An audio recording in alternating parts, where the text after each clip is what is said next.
Falcon fans, and of course, Falcon fans. Good morning.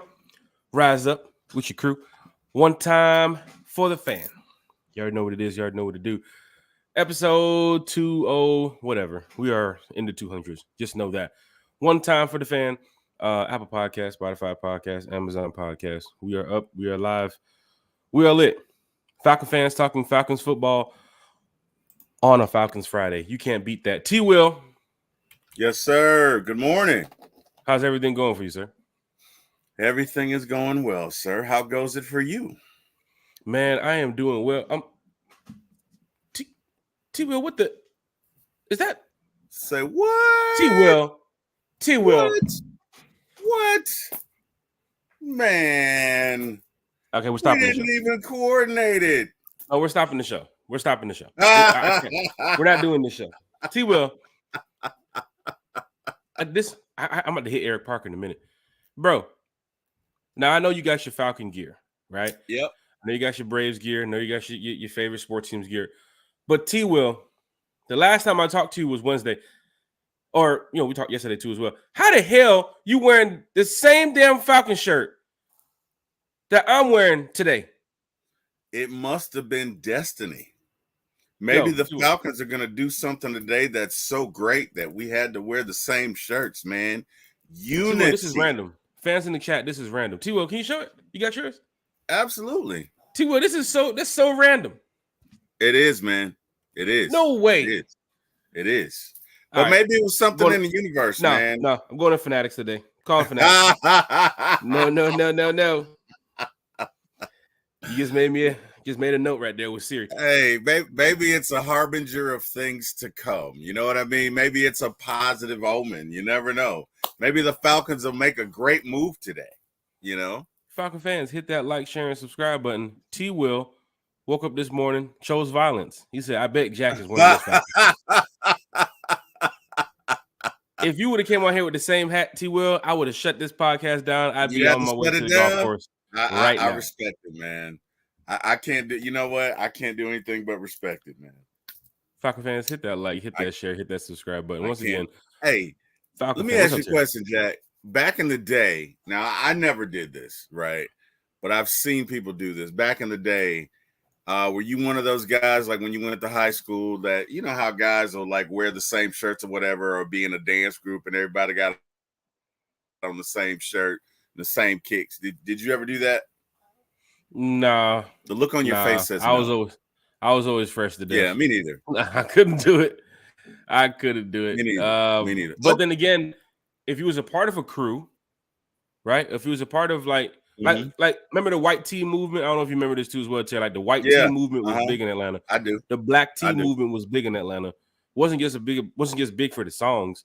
Like if you was in Atlanta, being a part of that at school, wherever you were, you was a part of that movement. So I remember when I was at school, a lot of people be pulling up, wearing the long white tees like the 4XLs, because Franchise Boys was rocking them. Or, I think it was Shop Boys or who are the other ones that created that black tee movement. But everybody, you'll see a whole group of people just walk around in white tees and black tees. And it's like, nah, you white tee, man. We don't rock no white tee. Nah, you black. We don't rock no black tee. Me, I just be over there in a polo shirt just chilling. You know what I'm saying? So I see you.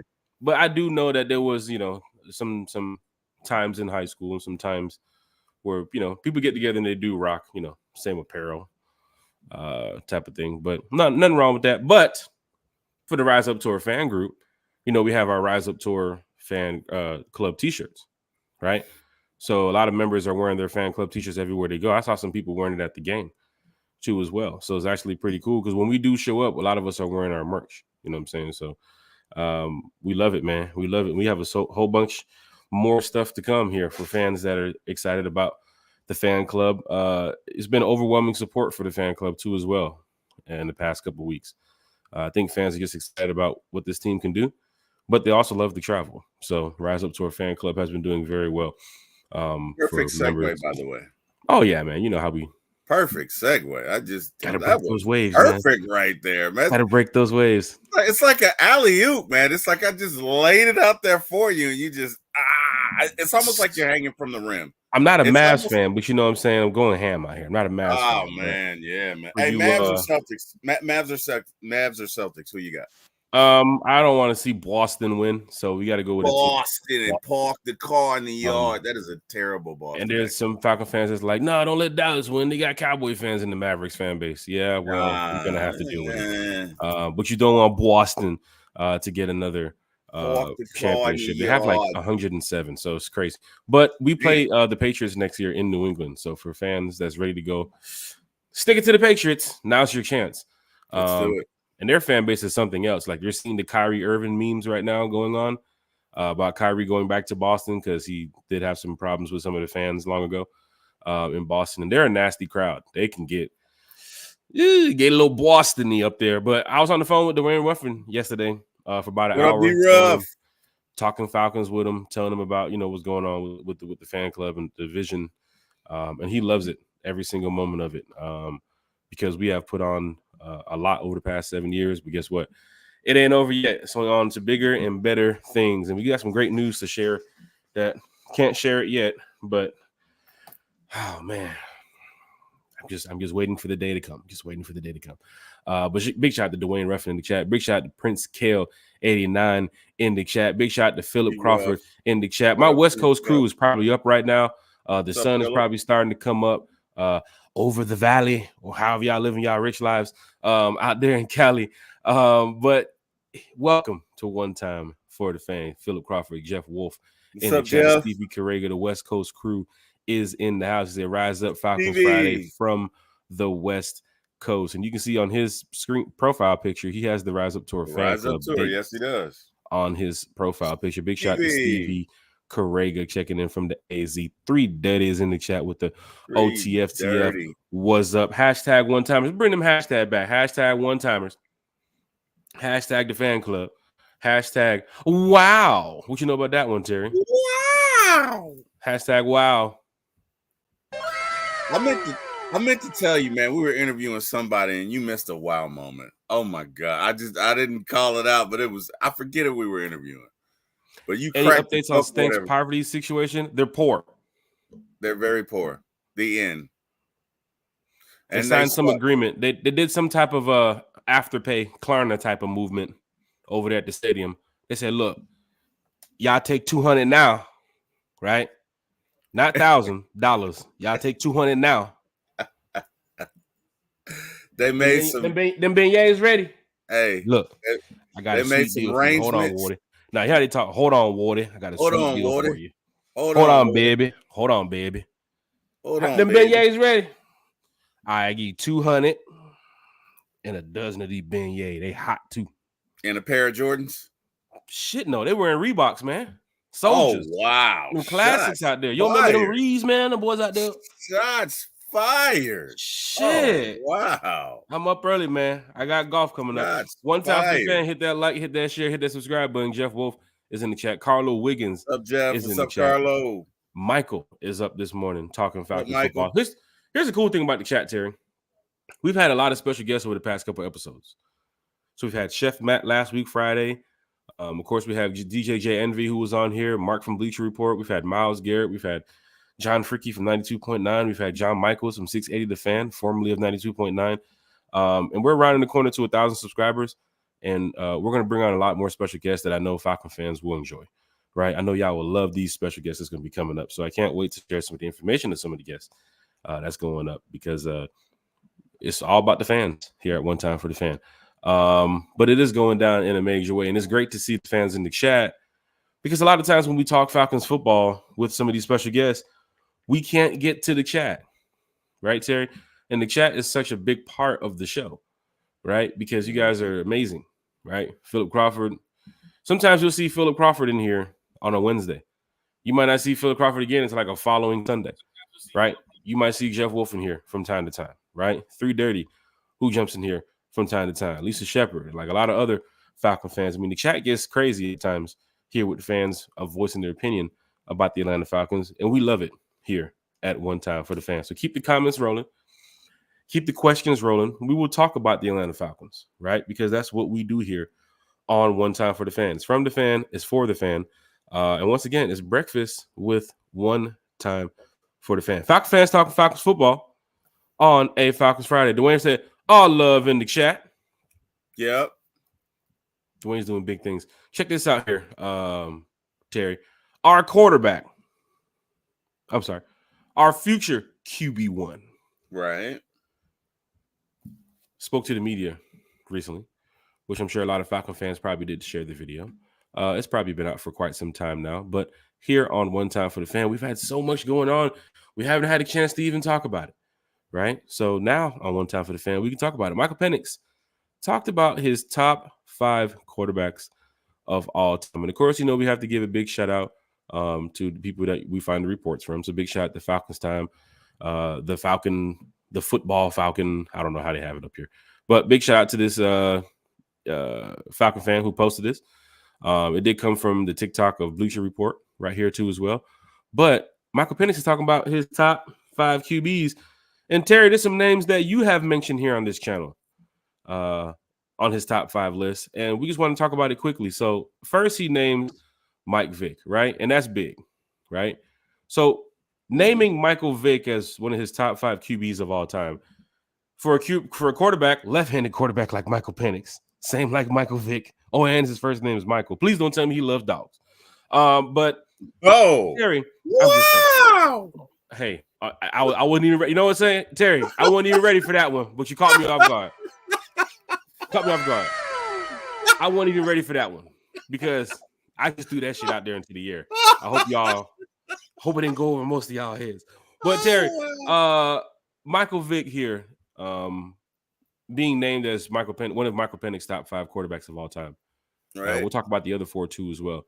But you've talked so much about Michael Vick here, and there was actually a comment that was left on the channel after you spoke about Michael Vick, with a fan going a little bit more into why Michael Vick's appearance here in Atlanta changed the culture, right? So big shout out to that fan that left that comment too on the last show. But Terry, Michael Penix, for him to have Michael Vick as one of his top 5 quarterbacks, your thoughts on that? Well, it's definitely going to endear him even more to some of our Falcon faithful, most of our Falcon faithful, I would say. It's interesting that he's number 1. People are going to draw a comparison. Obviously, they're both left-handed. From what I'm told, Penix can scramble, although he doesn't like to, probably because of the injuries, and he wants to stay upright. And he's probably looking to throw the ball down the field. But I think it's great. Again, Michael Vick was an innovator, truly changed the game. You hear that phrase so often, but in his case, it is definitely true. Michael Vick was probably one of the most enigmatic, awe-inspiring figures this side of ever when it comes to the NFL. I mean, I cannot think of a modern day figure who had the arm he did, who had the speed that he did. And not only that, but his elusiveness, right? And just the ability to make something out of nothing, right? If I had to describe Michael Vick, I think that there were so many times you're watching a ball game and you're like, oh, no, they don't. Oh, wait a minute. Oh, wait, no, he turned a 10-yard sack into a 40-yard gain, and he did this continuously. Mm-hmm. So I think it's great. You know what I mean? And it's interesting that he chose him first. So that kind of lets you know where his mindset is. For a player like, go ahead. Nope. No. That's it. Those are my thoughts. Go ahead. No, for a player like Michael Vick, I mean, you saw what he did here in Atlanta, right? And for Falcon fans that were waiting for the, I guess, new quarterback to be here in Atlanta that didn't want Kirk Cousins, you got your guy at number 8. When is he going to hit the field? We do not know. But Michael Vick was ready to go when he came into the NFL, and we saw that. And we think Michael Penix is also ready to go too in the NFL. And if he wasn't here in Atlanta, he'll probably be starting for another team week 1 right now. If he would have slipped by number 8, you probably would have seen him probably in Minnesota. You probably would have seen him or in New Orleans. Yep. You probably would have seen him in Denver. So this isn't a guy that just slipped down or went back to, he was going to be the top 5 draft pick, or he was going to be the number 1 quarterback coming out. No, but where the Falcons selected him at number 8 is great because they have a quarterback for the future. But you're also thinking about Michael Vick and what he's done here for the city. But he was electric, you know what I'm saying? And Michael Vick, I understand injuries was a problem too as well. And some fans can relate that to as well to Michael Penix. He's been injured early in his career. But his numbers of what he's done in college, even playing through the injury and showing the determination of trying to be better even when people counted him out, sounded like that Vic moment too as well. But Michael Penix is ready to go, in my opinion. And when he does hit that field, I think he's just going to show off the talent that Michael Vick did too as well. The arm strength, the mobility of being out the pocket sometimes when you can go through your progressions and then move around to get where you have to get to. But Penix, you've seen that in college, right? You've seen him at times throw the ball for 200-300 yards, and you've seen him also take off down the field for a couple yards here and there. But he's not a designed Justin Fields like where it's like the play starts and he's just going to take the ball and just start running. No, right? He's a quarterback that wants to get better in the pocket, right? And I think for some Falcon fans, you saw that with Michael Vick, where it was like, that accuracy is something else, but he's a hell of a quarterback, right? But maybe you get a little bit of Michael Vick with what you see with Michael Penix, but then you get a whole nother breed of a quarterback with Michael Penix. So don't just assume that. Don't just assume that he's going to take Michael Vick's, traits and attributes and everything he's done and say, "Oh, I'm the next Michael Vick." No, I think he really studies Michael Vick's game, because as a quarterback, I would love to study my top 5 quarterbacks too as well to find out how they got better. How did they do some of the interesting things that they've done in the NFL? And then for him to mention number 2, Teddy Bridgewater. That's interesting. That's the real interesting part, because you're like, Michael Vick, all right, we riding the wave. And he was like, Teddy Bridgewater. And you're like, the backup? Yeah. Teddy Bridgewater also had his starter stinks in the NFL where he was put to the test at times when NFL coaches counted him out. NFL coaches said he wasn't good enough for this team. I think he's one of the quarterbacks that played for like more than 7 or 8 teams in the NFL. So as a backup quarterback that's moved around in different systems, Teddy has also been in different film rooms. He's also been in different coaches' office. He's been around different OCs, different defensive coordinators. He's worked with a lot of people. But now Teddy Bridgewater, I believe, is a high school football coach, right? And he's turning that team around wherever he is right now. I think he's in South Florida. But you shouldn't just look at what he said about Vic and get excited. And then when he mentions Penix, and then when he mentions Teddy Bridgewater, you kind of just drop down your the look of Michael Penix because he mentioned Teddy Bridgewater. Because he has 3 other quarterbacks on this list. You're going to say, oh, shit. Well, Jack, honestly, I think it's more so about why he picked Teddy Bridgewater. Teddy Bridgewater. Wow. Teddy Bridgewater. I think it's about why I picked him, right? Because, I mean, again, Michael Vick, Teddy Bridgewater, these guys are probably diametrically opposed. Teddy Bridgewater, I would say, is patient. I would say he has somewhat of a pocket presence. I would say he scrambles when he has to. I would say he runs to throw. He's won some games too as well. Yep.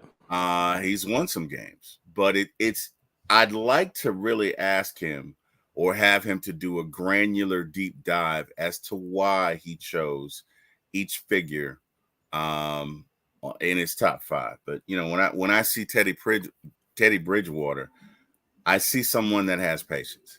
And when you look and patience in regard to, okay, this guy's in the zone, let's let him clear. Patience as far as when to make the throw, because so much of it is timing.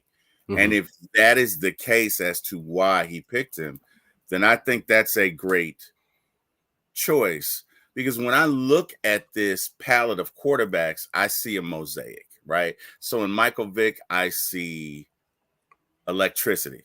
I see speed. I see flash. I see the ability to gun it down the field. When I look at Teddy Bridgewater, I see patience. I see strategy, right? I see, okay, where's this guy going to be? Where do I need to throw it? And if it is what I think it is, then my opinion of Penix just went up a whole lot. Because most young quarterbacks, most young football players anyway, are just going to go for the stars automatically. But there's some guys on this list. I'd love to know what he was thinking, because if it's what I'm thinking, my opinion of him really just went up. Well, maybe he's probably building the ultimate quarterback in Michael Penix's opinion. Might not be for all the fans in the chat opinion, but he's probably building the ultimate Michael Penix. And you talk about patience. Teddy Bridgewater has been in a situation where he had to have that patience because he had to wait out for the starting quarterback to either A, go down, or B, have bad quarterback play. But when you called Teddy into the game, no matter if it was one play, one series, one quarter, he was ready to go, right? Mhm. And I understand sometimes his team wasn't there, and Teddy didn't have the the greatest players around him. But as a quarterback, we're only talking about the quarterback.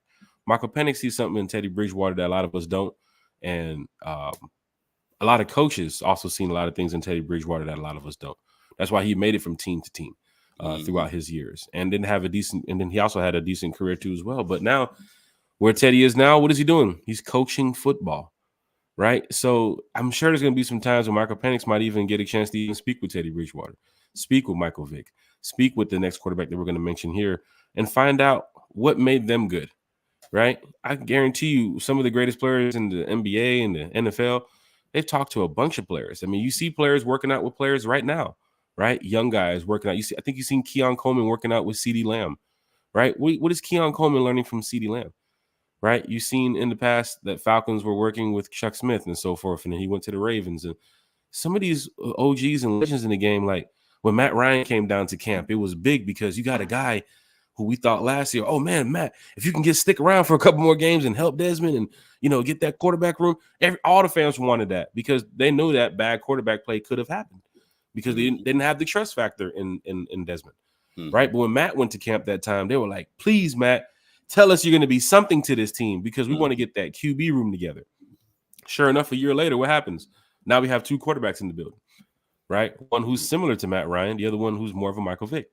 But like Michael said, he's like a faster McNabb/McNair. So let's see Michael Penix this season and what he can do. So he names Michael Vick. He names Teddy Bridgewater, right?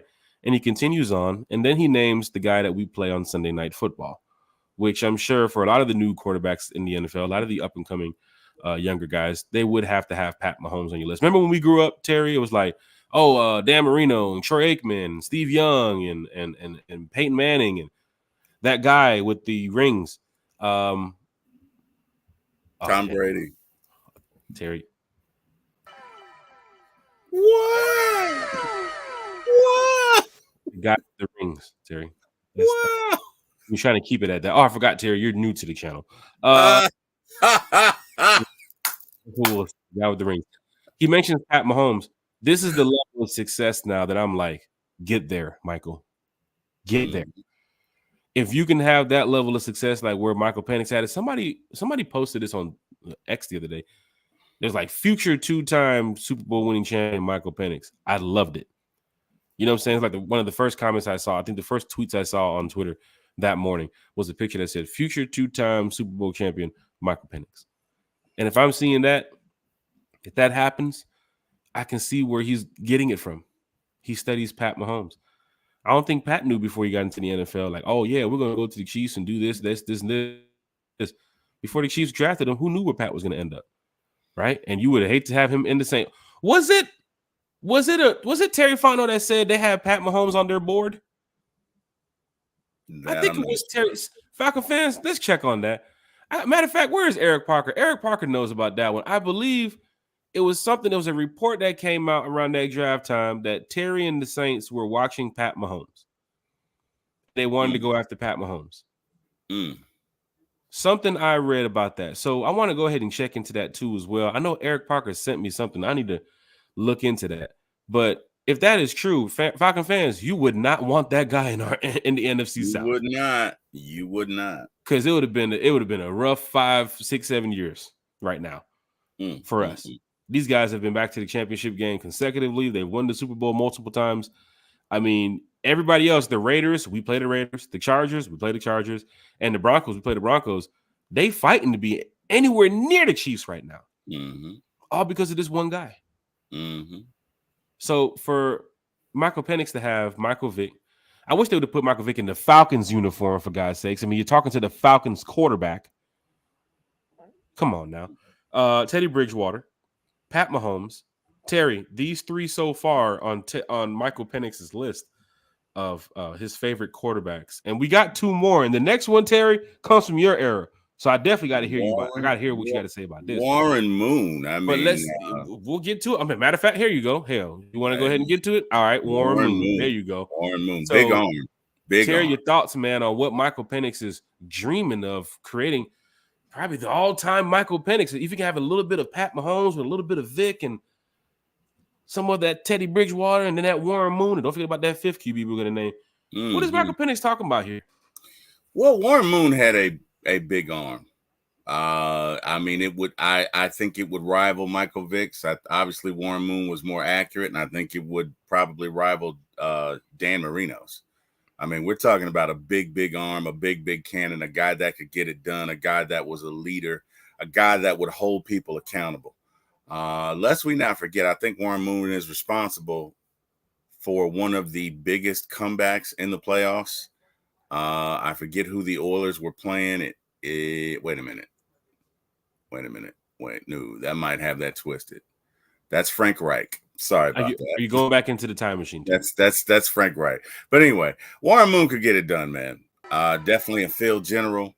Was mobile in the beginning, but that arm was massive. Could throw it anywhere on the field. Could read defenses.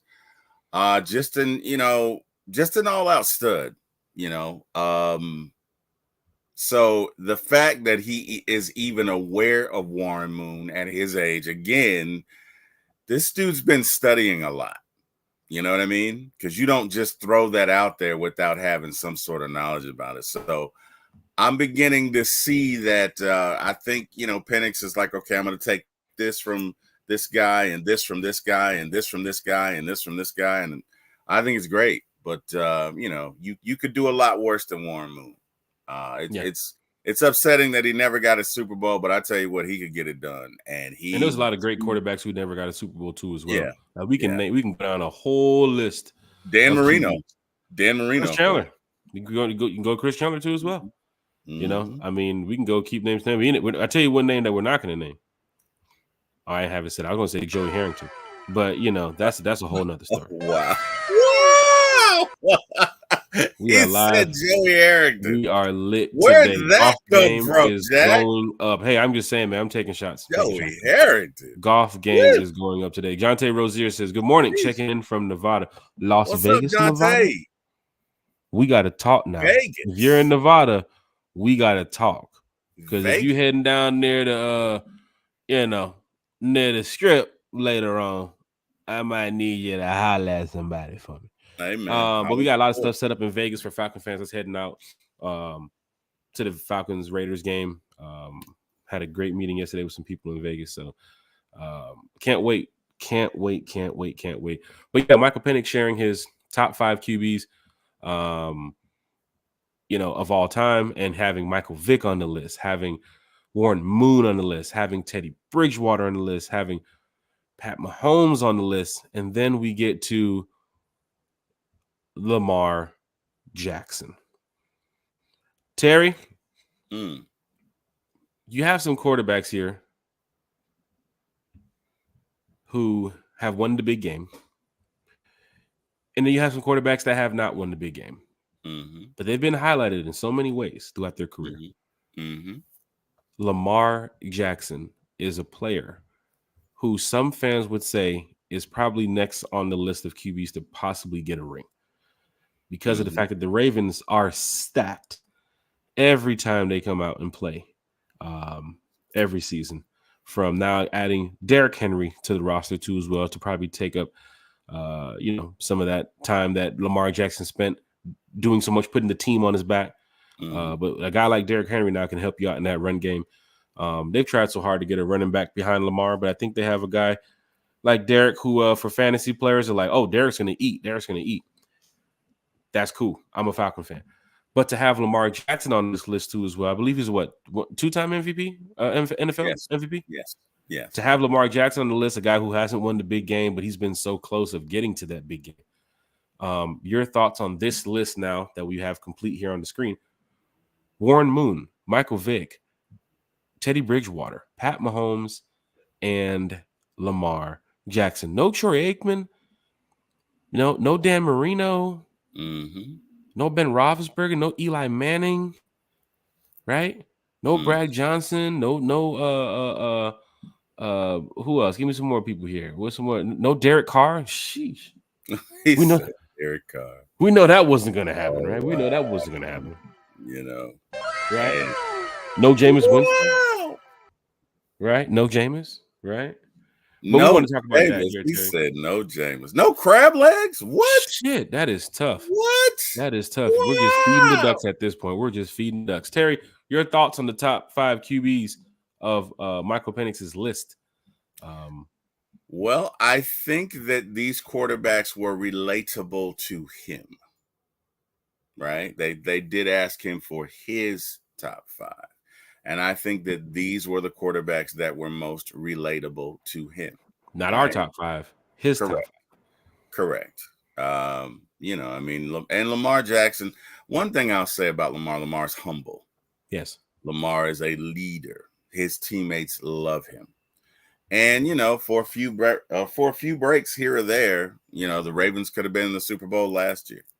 And hopefully Lamar does get one, not before my Falcons, but I'd like to see Lamar get one, just to kind of stick it to the naysayers, right? Yeah. So the way the NFL has it shaping out, they have Josh Allen up there, they have Mhm. Lamar Jackson up there, of course, Mhm. Pat Mahomes. Some would say Justin Herbert. Like NFL has their quarterbacks of who they want to go win a ring. And I'm hoping Kirk Cousins is going to be on that list too as well, because there was a report that came out, I believe it was Cody Benjamin from CBS, that said in the NFC, Kurt is listed as the number 7 quarterback ranking right now. So that for me shows that it's possible that we could have Kurt even on that list as Falcon fans. But Terry, go ahead. No, I think that, again, this list is, basically quarterbacks that obviously Penix either idolized, could relate to, maybe took something from some of their game. If we want to do comparisons, I think he's probably a comparison of, I'm going to say, Teddy and Warren. Because make no mistake about it, Penix has a gun. He has a cannon. But I think Penix's pocket presence is really good. I think it's better than some people think. I think he is patient. I think he does like to wait for guys to clear. I think he can run. I think he does have speed. I just don't think that is his first thought. And what's interesting is this collage is a mixture of skill sets. And that's good, because ultimately you have to find, in order for you to be the best you are, you have to put all the ingredients together and make it work for you. You know what I mean? Like, you can emulate people and there's nothing wrong with it, but you have to make it work for you. Michael Vick emulated Steve Young. He says that his favorite quarterback growing up was Steve Young. And you could kind of see that in his game. But when Michael finally developed, I hate to say this, but in Philadelphia, you could see the subtle differences. You get what I'm saying? He wasn't as quick to run. There was better touch on a pass. So, it's about, to quote Love Jones, it's about reaching your level, right? It's not about you emulating Jack Spade. It's about you being the best version of T. Will. Or it's not about you, emulating T. Will. It's about you being the best version of Jack Spade. So I think this is a collage of what he liked out of people and or quarterbacks that he could relate to. And those are my thoughts. Jack, what say you? Well, the cool thing about it is, I mean, you got some players on your team who probably have their top 5 list of, Grady Jarrett probably has his top 5 defensive linemen, and Jesse Bates has his top 5 safeties. So every player has some people that they idolize or they model their game after, or they try to be, just like this guy, but a step better, right? And there's nothing wrong with that. So Michael Penix listing these names of quarterbacks who he thinks are a level above others, and he could have named a couple other quarterbacks that people would have been like, that's a good talking point. But to have Teddy Bridgewater, Warren Moon, Pat Mahomes, Lamar Jackson, Michael Vick, it all shapes into probably be the great Michael Penix that we're going to see coming forward in the NFL in a matter of weeks or months or maybe even years. But the biggest thing about it is that patience that you talked about with Teddy Bridgewater, because right now Michael is going in there as QB2, right? And for some of those quarterbacks like Lamar, he wasn't a QB2, right? There may be a day in the NFL that he might be a QB2 later in his career. But Pat Mahomes has had that role too as well at one point. There was Warren Moon, too as well, who looked at it like Teddy Bridgewater knew he was going from team to team. Like, unless he had a starting position for a team that was going to pay him a max contract and keep him there for 10, 15 years, he didn't have that. He had ownership in the NFL from different teams. I was like, okay, Teddy, we're going to trade you here. We're going to trade you here. We're going to trade you here. But patience is the biggest thing, because when that moment comes, he has to be ready. Michael Penix got to be ready. So to have some of those names on that list, I'm proud of Michael Penix for putting that out. Some people be scared of making some of them QBs, man, especially at the number 8 pick. You say a wrong name, you got people texting you like, bro, you should have said this guy. Should have said this guy. But that's not how it goes here. You know how that's it goes? A very good point. That's a very good point. ESPN, remember their staff dropped a projected 2025 NFL draft order, right? And for Falcon fans, this may give you a little bit of hope, right? Now, Terry, you watching the screen? Can you see it? Yes, sir, I am. See everything? Okay, cool. Let me go ahead and matter of fact, I got the banner up. Terry, I got the banner up. You did have the banner up. Here we go. Wow. Wow. Falcon fans, if you're watching the screen, projected 2025 NFL draft order. Projected 2025 NFL draft order. And I'll tell you right now, ESPN staff, big shout out to you all on this Falcons Friday, because you gave me a little bit of hope before I go play golf. Look at this.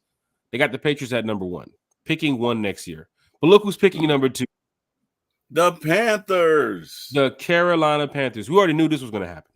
The perennially sucky Carolina Panthers. They're pretty bad. Cheapest tickets in the NFL too as well. Number 3, a team that we played this season, the Denver Broncos. The Denver Broncos. Great. Let's rack up those dubs. Let's help the Broncos and the Panthers reach this goal of being possibly top 10 projected picks. The Tennessee Titans, they also have in there as number 4. Number 5, the Commanders. Oh, wait.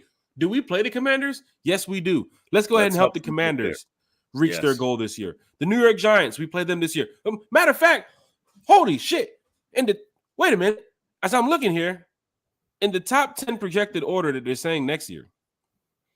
And remember the year before that when they had the Cardinals projected like number 1 and number 2 and all that, and then the Cardinals beat us. So let's not, go into the season thinking, hey, y'all, look at this list. They said it was projected. Denver, we got it. Falcon fans, we got to beat Denver. In Denver, we got to beat Denver. You see this list? This is projected, but we have to beat Denver. You can't go into Denver saying they finna mop us. That's not possible.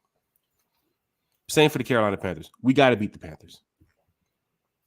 This list, this ESPN projected list of the draft order next year, is showing Falcon fans some hope. You should beat the Panthers this year. You should beat the Broncos this year. You should beat the Commanders, the Giants, the Vikings, the Raiders. We play them. Look at number 10, the Saints. On number 11, the Seahawks. 12, the Bucks. The Steelers. Falcon fans, we play these teams. These should be the dubs. These should be the dubs. Even the Chargers on the list. But guess what? This is where it comes in. Right here. The Atlanta Falcons at number 22. They talked about that when they selected Michael Penix. Terry said, we're not picking the top 10 no more. Not because of a trade back or anything, because of how we're going to be standing going forward with the records. How we're going to be playing on the season, during the season. There will be a better product on the field. Looking at the Atlanta Falcons, if this is projected and the season hasn't started yet, but if you go to the end of the season, Terry, and you make it to the playoffs, this is around your pick right here. Falcons, Texans, Packers, Bengals, Bills. This is all playoffs. Cowboys, Eagles. And this is the thing that sucks because they got the Cowboys rated so high. That's the thing that pisses me off. Lions, Chiefs, Ravens, 49ers. The other day they were doing their Cowboys or the Eagles would be that high. I'm just not. I'm not sold. Number 1, Cowboys have a new defensive coordinator. Number 2, so do the Eagles. And yeah, great that you added Saquon Barkley to it, but that's on paper. You could have the Falcons at 27-28. It's really very much possible. You put us at 22, that means you punched your ticket. So anything can happen from that point. Terry, you go to next season. Falcons are going to the draft at number 22. They've made it to the playoffs to probably win the division. Your thoughts? I mean, I think that's good, but I legitimately feel like the Falcons will win at least one playoff game, and that would put you above 22, right? So there's 7. Are there 7 teams? There's 7 teams that make it, right? So 14 from 32 is what? 32 from 20 is 12. So 18. So if Carry we're one. 22. If we're pick 22, I think we lost in the first round. Yeah, if 22 around there, we probably would have got, if not that wild card game, then the divisional playoff game. Yeah, But yeah, we lost in the first round, and I don't think that they realize the weapons that we have. We are, if I'm being totally honest, in a perfect world, we are capable of making a Super Bowl appearance this year. Doesn't mean we will. Doesn't slow your roll. Doesn't mean we will, but we are capable. We have an offense that should be deadly. We have a very good, very opportunistic defense. We could easily be number 29, 30 on that list. So, I'm not, while it's great, I'm not, whatever. I'm not, to me, 22 is the minimum. It starts there for me, right? What was Kirk saying? We need to get ready to play the 49ers. Kirk's thinking the same thing. He said it at the Masters that the team, and I'm going to bring the report back up for the next podcast. He said it at the Masters when he was talking with, I think it was NBC or CBS or one of them, that he has to have his team mentally ready to go play and physically ready to be as good as the 49ers. Some other, I forget who we had on the podcast. I think it was Larry from the Dixon Way had mentioned that some reports are putting us out there as making the playoffs and then losing to like the Cowboys first round. And that right there is like, no, because that's not what our quarterback is saying. And that's not what Raheem is saying. You punch your ticket, you make it to that chance. You make it to the dance, you make it to the opportunity that you get to play for a Super Bowl. So to have Kurt say that he would love to have his team 49er ready-ish, that serves, long-term goals here in Atlanta, because that team in San Francisco, as much as we hate Kyle, they have been close to the dance for the past few years. They've been the standard in the NFC. Right? I don't want the Cowboys standard. That's why we laughed at the picture the other day with the 100 days to NFL. I don't want the Cowboys standard for Kirk Cousins and the Falcons. If Kurt is thinking about us being like the 49ers-ish, put us out there and let us play and let us see what we're doing. Because if we can make it to that divisional playoff game, if we do make it to that NFC championship game, it's very much so possible you will be playing the 49ers, just looking at the past recent years. Just want to go ahead and say that. Or could now that some were saying the Detroit Lions, but they haven't got to that dance yet. I can't put the Lions in that battle. Yes, they're a tough team. Can't put them in that battle yet, but I've seen over the past couple of years what the 49ers have done. So I'd love to be ready in that capacity to go play against the team of the Niners, because we had the Cowboys in the season, and that's going to be a mop. I'm looking at a mop that game. I don't even know that the Cowboys make the playoffs for a couple of reasons. Number one, the pressure on them is going to be immense. Right? You've got Dak in a contract year, so he has to come out and perform. You've got the head coach that knows you don't get it done this year, buddy. You're gone. You've got a new defensive coordinator with a defense that was good prior to what they ran. I don't know if they're still going to run the 4-3. And don't get me wrong, I think it's Mike Zimmer. Mike Zimmer is a great defensive coordinator. I'm not saying that, but he's still new. So that it is not the slam dunk that you would think. There's no guarantee that the Cowboys will be a good team. This could blow up. There's no guarantee that the Eagles could be a good team. If you look at the last 3 games of the season last year, they quit on that defensive coordinator. Now I understand why, because he's a jerk. But I shouldn't say that. He's not an ideal. A lot of people don't want to play for him. I'll put it that way. Matt Patricia is not. He's nobody. I'll just shut up. A lot of folks have an issue with him. I'll put it that way, just in his approach. But with that being said, I think the NFC East takes a step back this year. I do. I don't think you have 3 teams coming out there making the playoffs. You might not have 2.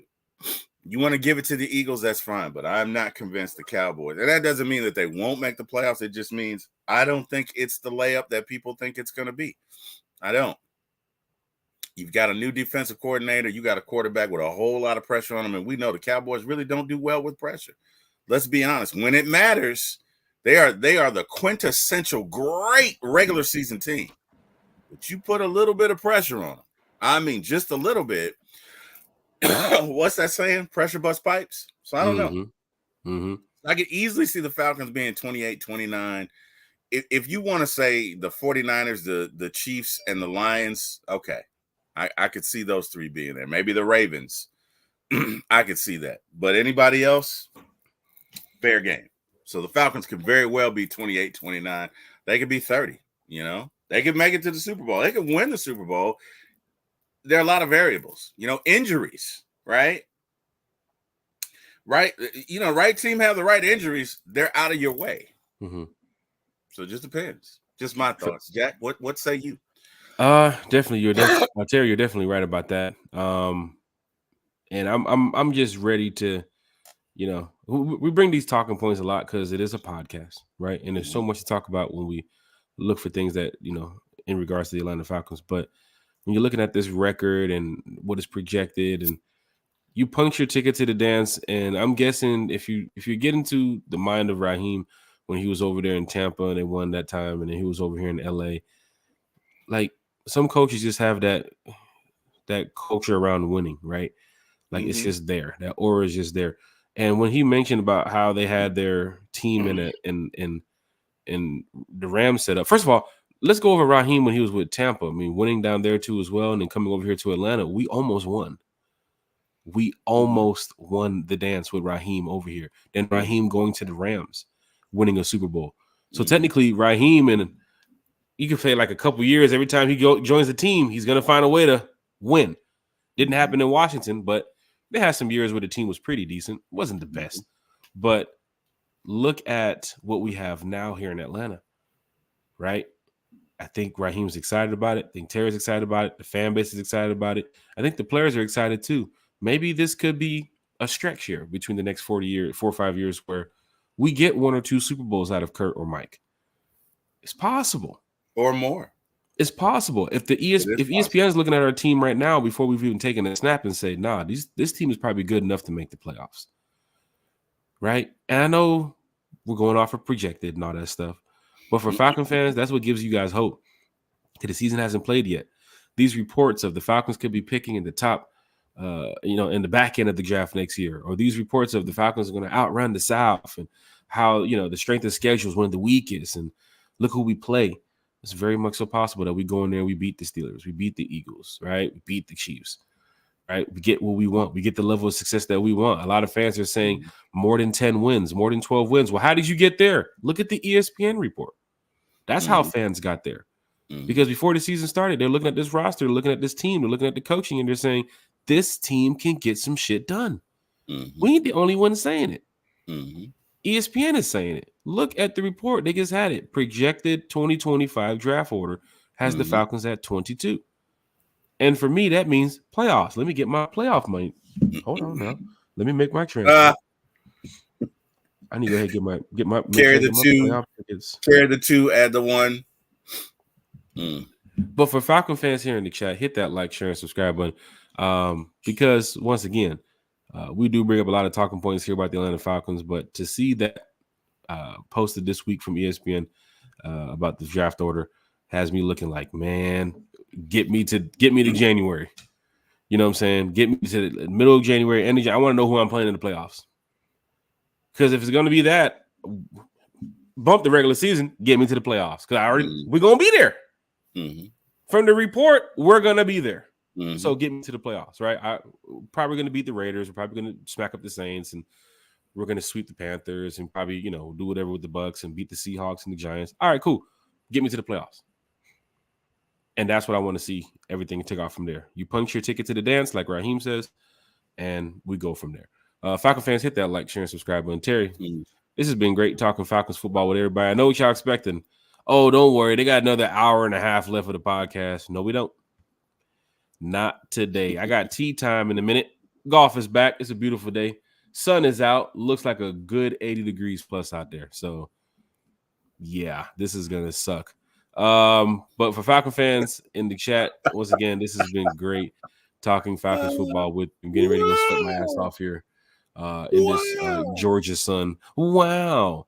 But chat is live, chat is lit. Carlton Bunch, what up? One time for the fan. What's Carlton up, Bunch bro? is in the chat. Pamela Johnson. Carlton, I'm about to PM you in a minute.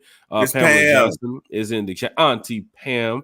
Hey, Miss Pam. Look at Auntie Pam smiling in the picture. She's How in here you smiling. doing? She's ready for the Falcons. As a matter of fact, Pam, are you at the stadium right now from your profile picture? She's already in her seat. Look at the profile picture from Auntie Pam. She's already in her seat, ready for Say that. something.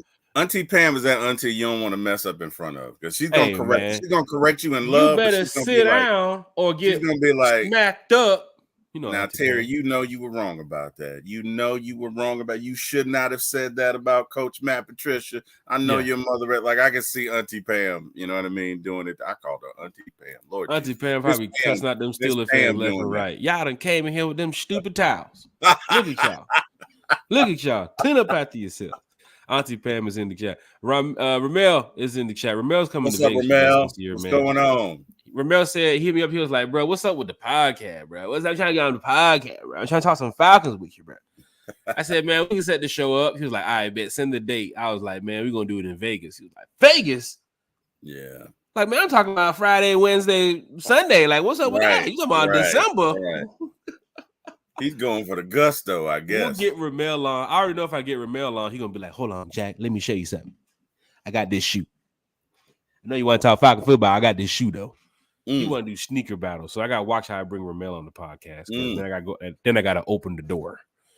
I don't want. You might have to do it from that room, Jack. You might have to do it from the room. Pull up with the JNV setup. Hey, from the kicks. Yeah, exactly. I thought that was kind of dope. That was kind of dope. JNV got some crazy colorways. He rocks the AIs. You know, he got a lot of different different sets over there. But he rocks a lot of the old school classic throwback type shoes, man. JMV got stupid little swag over there, man. Crazy swag. Yeah. But Ramel, he got some J's, man. He J'd out. I ain't gonna lie. He got it over there, man. Pamela Johnson's in the chat. I am very excited about this team. Me too, Miss Pam. Agreed. We woke up DSGB Hall. He said, good morning, one-timers. DSGB, what's up, man? What's up? It's going down on a major way. Pamela Johnson said, ready for that road trip to Miami? I believe she's talking about the preseason game. I think so, yeah. That's happening this year, too, as well. And the Rise Up Tour fan club cruise is next on my list. Yeah, so I didn't even talk about that because I got to take care of some things. But, you know, we have the Rise Up Tour fan club cruise that's happening this time next month. So there will be 115, 120 plus Falcon fans on a cruise. Yes, the Rise Up Tour fan club. We had a cruise that was set up since last year. And we have over 100 plus Falcon fans on the cruise. Wait. A cruise set up by a Falcon fan club that has over 100 plus Falcon fans on it? Sounds about right. So, yeah, they're leaving at the end of the month, next month, and they're heading over, I think, to the Bahamas, too, as well. So, big shout out to everybody on that cruise. Your Sun and Fun package kits or whatever Thomas has going on will be sent out to you all, or you guys will be picking it up down there at the boat when you guys get to, I think it's Miami or Orlando. I'm not on the cruise. I'm not on the cruise this year. I'm on the one for next year though. But yeah, 100 plus Falcon fans on a cruise, hanging out, partying. Of course, you know, wearing their Falcon gear. Terry, 100 Falcon fans on a cruise in the summer, in the off season. That's the type of stuff the Rise Up Tour fan club is out here doing. You know what I'm saying? We can cut on this mic and talk Falcons football, but what are you doing? What are you doing? One time for the fan, hit that like, hit that share, hit that subscribe button. Terry, any shout outs? Yeah, man. Shout out to the fans in this chat, the best fans in the world, the best Falcon fans in the world, the best fans anywhere. Love them. Wouldn't go anywhere without them. Appreciate them. And I just want to say thank you guys for all of the love that you have extended to me and everyone on this show. We could not do this without you. We will not do this without you. And we thank you. Most importantly, shout out to God. Thank you, Lord, for allowing me and bringing me through this time. And hey, I appreciate everything that God has done for me. He does not put any more on us than what we can bear. And I thank him for giving me the strength and patience and wisdom to get through it. Next, I probably want to thank my wife, Kimberlyn Wilson, who has been my rock, my person. Can't do this without her. You guys don't see her, but I tell you what, when you see me, you see her because she's always encouraging. She's always there. The best person that I know. Just completely unselfish, and I love her. And Kim, this one's for you. Last but not least, Brother Jack, I appreciate you. Appreciate everything that you do. Hope you go out on that golf course today and dominate, sir. Dominate. I'm hoping so too. All right. And hey, man, as long as you keep inviting me, I'll keep coming back. Jack, what are we looking to shoot today, buddy? I'm trying to be one step closer to being a scratch golfer. I hear one that. Step closer. Just gotta finish those putts. Gotta finish those putts. Big country, I'm gonna apologize in advance because I think Jack's gonna take you to the shed again. Shit, so. you gotta wow. You gotta make those chances that you get, man. I set up for birdie crazy the other day. And birdie for most golfers, it's not an easy thing to do. But go back and watch some of the PGA Tour stuff, right? Go back and watch some of the Masters stuff. Go back and watch old Tiger. Like, watch when they get into those moments, right? Those are the moments that I'm trying to live in the next couple minutes, right? I'm trying to hit my driver that's been around like 290, 295. I'm trying to carry it to at least 330 with no ball speed, no rolling speed after. I'm trying to just carry it 330. And drop it. And then once it drops, it can go wherever it wants. So we got some long par 4s and 5s coming up in some of these courses that we're playing on. Like, I've been invited to some first of all, golf is a game where you're going to meet some very professional people, right? Like, what they do, their job career, like who they are. Like, you're going to meet some folks like, hey, y'all, here's my card, XYZ. And next thing you know, you're like, Jesus Christ, this guy's like the VP of JP Morgan type shit. You know what I'm saying? So you're meeting these people that's like, oh, yeah, we got private tea times and come on over here and let me introduce you to. And you meet these people and it gets around and networks get around. Then I got Eagles Landing I'm going to be playing at coming up. Eagles Landing is like one of the hardest courses to get tee time here in Atlanta too as well. Right? It's a very beautiful course, but I also got some tee time coming up at some pretty big courses that I need to find a way to get over there. Torrey Pines. I have a friend over there that's like, yo, you need to come over here and play at Torrey Pines. Bro, that's a PGA certified course, bro. He's like, yeah, don't worry about it. I can take care of it. Me playing at Torrey Pines, I need to get a new set of clubs. But for Falcon fans here in the chat, gotta love golf, man. Gotta love golf. But shout outs to everybody from all the Falcon fans who's been watching, listening, Apple Podcasts, Spotify Podcasts, Amazon Podcasts. You, your family, your friends, whoever you've been tagging, whoever you've been telling about it, thank you. Continue doing it. About 80 or so subscribers away from 1,000. And we just want to say once again, big thank you to everybody. Shout out to Chase. Shout out to Bodie. Shout out to Carrie. Everybody in the chat, hit that like, share, and subscribe button. Terry, I'll see you Sunday, sir. See you Sunday. Yeah, Atlanta United. I forgot. It's not a 7:30 game. It's a 4:30 game. So the game will end about 7, and then I was gonna go hang out with some homies afterwards, but it's like, well, hold on. If Atlanta United wins like how they won the other night on Sunday, I might have to go out with the homies afterwards and go get some drinks because we're Atlanta United fans. We want to see this team win, and hopefully this is the turnaround. You just beat the shit out of Miami, so hopefully this is turnaround. In Miami, right? In Miami. So this is the turnaround I think fans need. Stadium will probably be packed and lit on Sunday. Falcon fans, do something. Go get your tickets to a United game and go hang out, have a good time. Soccer is fun. Terry, yep. See you Sunday, brother. See you Sunday, brother. Rise up. Rise up.